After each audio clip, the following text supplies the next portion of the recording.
Hola a todos. Bueno, en este ejercicio nos dan un campo escalar v, que es una función que depende de las coordenadas x y z, que tiene esta forma, z seno de x al cuadrado por y, y nos piden que calculemos el gradiente de dicha función escalar. Bueno, para calcular el gradiente de la función escalar hay que recordar la expresión del gradiente, que es esta de aquí. En la componente x tenemos la parcial de v con respecto a x. En la componente y del vector, el gradiente es un vector, tenemos la derivada parcial con respecto a y. Y en la componente z del vector, pues tenemos la derivada parcial de v con respecto a z. Si queremos hacerlo tranquilamente el ejercicio, pues bueno, quizás es conveniente hacer las derivadas parciales por separado, ¿no? Para no liarnos. La derivada parcial de v con respecto a x es la derivada parcial con respecto a x de toda la expresión, ¿no? De z seno de x al cuadrado por y. Bueno, z es una constante a efectos de x, así que la podemos sacar fuera directamente y tendremos que calcular la derivada del seno de x al cuadrado por y.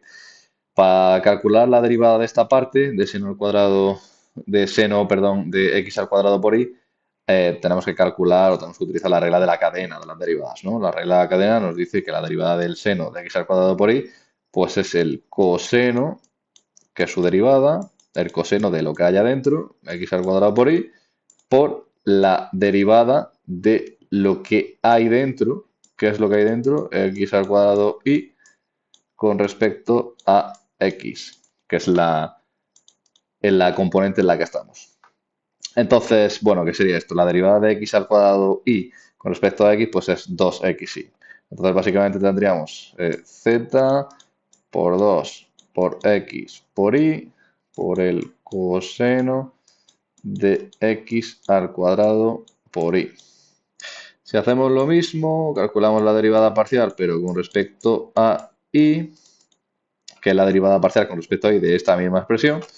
Bueno, el z lo podéis sacar fuera y tendremos que calcular la derivada parcial del seno de x al cuadrado por y con respecto a y. Nuevamente aplicamos la regla de la cadena, derivada del seno es el coseno, coseno de x al cuadrado y tendríamos que multiplicarlo todo esto pues por la derivada de x al cuadrado y, pero con respecto a y en este caso.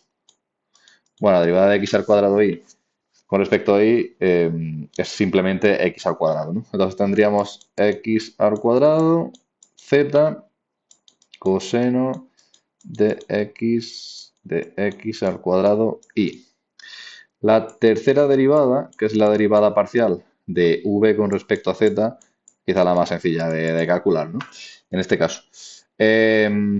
Todo lo que multiplica a z es una constante a efectos de la derivada con respecto a z, así que, y bueno, y la derivada de z es 1, ¿no? Entonces la derivada parcial de v con respecto a z, pues es directamente el seno de x al cuadrado por y.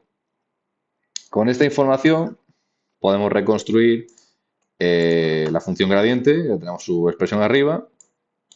Entonces el vector gradiente o la función, el campo vectorial gradiente en este caso, pues será en la coordenada x tenemos la derivada parcial de v con respecto a x, que es todo esto. Si lo ordenamos 2x y z coseno de x al cuadrado y.